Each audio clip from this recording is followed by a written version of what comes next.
গৌরাঙ্গ বলিতে হবে পুলক শরীর।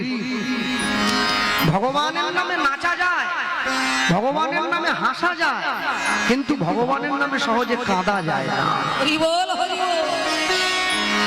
ভগবানের নামে কাঁদতে গেলে তার জন্য অনেক স্বীকৃতির দরকার হয়, হ্যাঁ, অনেক পরিশ্রম করতে হয়।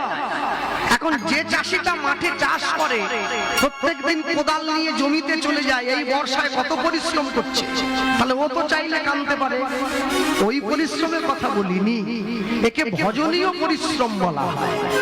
আপনি রাত্রি জেগে ঘরের কোনায় বসে নিজের জীবনের শখ স্বাচ্ছন্দ্য বিসর্জন দিয়ে নাম মালিকায় মালা জপ করছেন, পরিবার পরিজন ছেড়ে দিয়ে, এটা কি পরিশ্রম নয়?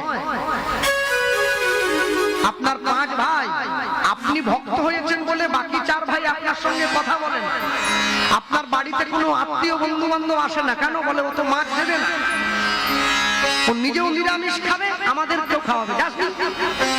আপনার বাড়ির উপর দিয়ে বড় ভাইয়ের বাড়িতে যাচ্ছে, তবু আপনার বাড়িতে আসছে না, কেন? আপনি তো নিরামিষ।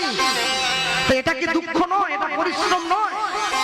এই পরিশ্রমটা স্বীকার করতে করতে, এই পরিশ্রম যেদিন তার চরণ তলে গিয়ে পৌঁছাবে, সেদিনই আপনার নয়নে জল আসবে, না হলে আসবে না। কেন?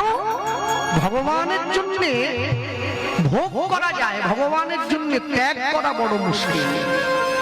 যে মন্দিরে ঠাকুর বসে আছে, হ্যাঁ, আমি দক্ষিণ 24 পরগনার মানুষদের দেখে মাঝে মাঝে অবাক হয়ে যাই, জানেন, যে থাকার ঘর নেই, নিজের শোয়ার ঘর নেই, আর কীর্তন করে হাজার হাজার লোককে সেবা দিচ্ছে, কীর্তন করাচ্ছে, প্যান্ডেল এনেছে, মাইক এনেছে, নিজের ঘরটা ঠিক করে না। তাহলে আপনারা বলবেন কেন করাচ্ছে? বলে কেন করাচ্ছে জানো?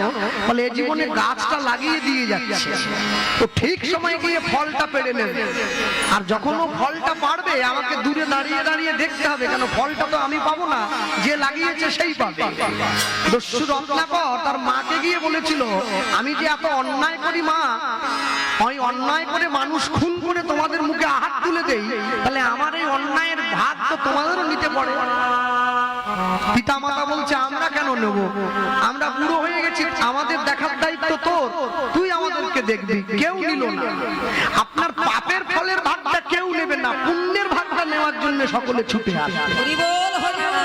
আপনি যদি বাড়িতে একটা আমের গাছ লাগান, সেই আম ভাগ নেওয়ার জন্য সকলে ছুটে আসে, কিন্তু যদি জীবনে একটা পাপ গাছ লাগান, সেটার ভাগ নেওয়ার জন্য কেউ ছুটে আসে না। গায়ে যদি একটা ফোঁড়া হয় না, পাশের লোক, বাড়ির লোক, পরিবারের লোক শুধু একটা